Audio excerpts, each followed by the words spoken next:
Well, I'm still playing around with models of the carved bracket foot that I have to make. And this is the earlier procedure that I worked out. So what I did was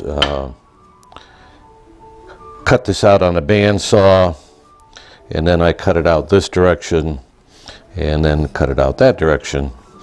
And then I carved this down to make the blocking that there is on this particular foot. And then the side foot, this is the front foot, the side foot just is mitered the same way. Now these are different thicknesses of wood, but normally they would meet here in the center. So it would, this one needs to be an inch thick, and this one needs to be an inch and a half thick.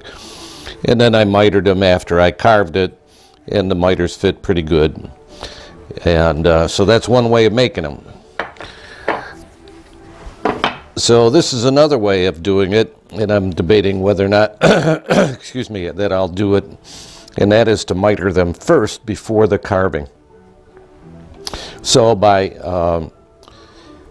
putting a 1-inch piece and a 1.5-inch piece, and then mitering it where the two back corners meet, it leaves an excess of a 1/2 inch here on the front. These of course are cut out on a bandsaw, glued together, and now it's ready for carving. So all I have to do, I have it marked out on the side here where the blocking should be, and this matches the curved front. So yeah, I've got to set in a line here and then carve it down to where the seam meets, and we'll see how well we like that. It's could be a more consistent way of doing it, because you've got a line here to follow for carving. So we're going to give that a shot. So I'm going to carve this next. Well, I'm a little over halfway done with the carving, but to make a long story short, I think I like this better than what I was doing before. This is a little template that I made to measure the depth. This is the same as what was over here originally, so it needs to go straight back. Also, I can check for square with my square, with this side being there. See, it's still a little high in here. Over here it's square. Right there it's square. So this last 1/4 inch or so is still high. This is high down here. So that helps a lot. So I like this pretty well. I was carving along here, and I'm going cross grain here because I'm getting pretty close to that line. Well, I've got the first foot completed here now, and it came out just fine, as you can see there. So it takes a bit of cleanup once it's carved. So I've got the second foot back here gluing up right now, and then of course carving, and etc., etc. And I've got all the feet cut out, but they're of course still rough. So the next steps, of course, are to repeat the process over and over again. Well, I've got the 2 feet on the left and right, as you can see there. They're not mounted, but they're just in place. So now it's time to tackle the inside feet, and there's a bit of difficulty to go with that. And what we've got here is a piece of pine molding, and it's not completed, but it'll give you some rough idea what it looks like. So that would be mahogany, and it goes right there, and it's a fake foot is really what it is. You've got this return from this foot has to be mitered to match that in there. This one happens to be for this side, so there has to be a 45-degree miter after this molding has been mounted up underneath here, so you got one shot at it. This would have to be cut out here and then glued with the front piece, but I'll have to miter it by hand, I'm sure. Anyway, the way I'm going to make this piece of molding, as you can see, I traced it. Well, I made a template, and it's traced onto this piece of 1.5 inches, I think. Needs to be just 1 inch. So I've got to take some material off and then cut it out and put this curve on there. So that's the next step.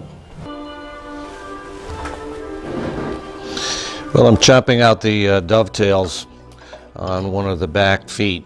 So I made the tails here on the back piece and then mapped them to the inside of the bracket foot, and using my dovetail chisels here to chop out as much as I can, which should be everything, but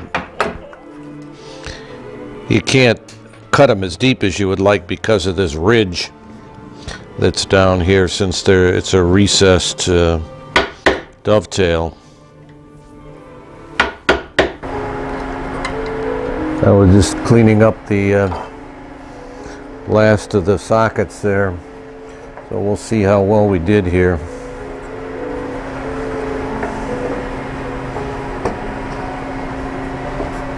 Probably a little loose since it goes right in.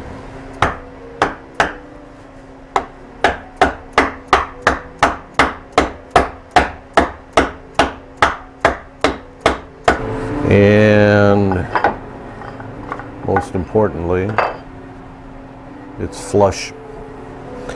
So all I got to do now is clean this up, the bandsaw marks off of there, and we're done. Got to get all the mill marks off of it. So a little more cleanup here. This side's cleaned up, and of course the back we don't have much to do with. So one more to do, and then I've got to fit them on the bottom of the bureau. Well, I'm dry fitting the Ogee bracket feet, and I have it up here on my workbench because this is the only real flat surface that I had. The other lower assembly bench has a slight bow to it, so these middle feet, when I would slip them under the bureau here, they were up off the ground since the bench wasn't flat. But now that I've got it on a flat surface, they're just fine. Well, I'm still working on the feet here, and as you can see, I've got them glued up at this point with the reinforcing glue blocks behind the bracket feet now, and these are 1-inch blocks with the grain alternating every other one, and on the bottom here we've got a 2-inch piece that again is helping keep it straight, and obviously when the vacuum cleaners hit this over the years, we don't want it cracking and getting knocked off. So I'm just about ready to mount them underneath. I've dry fitted them, and they seem to be good and flush, and they're the same height. And I'm going to make 2 more glue blocks, or a bunch of different ones, but that will go here in this area behind here. So they'll be glued to the underside of the bureau as well as to the back of the leg here, and that again will provide more strength, and that's what the old guys did.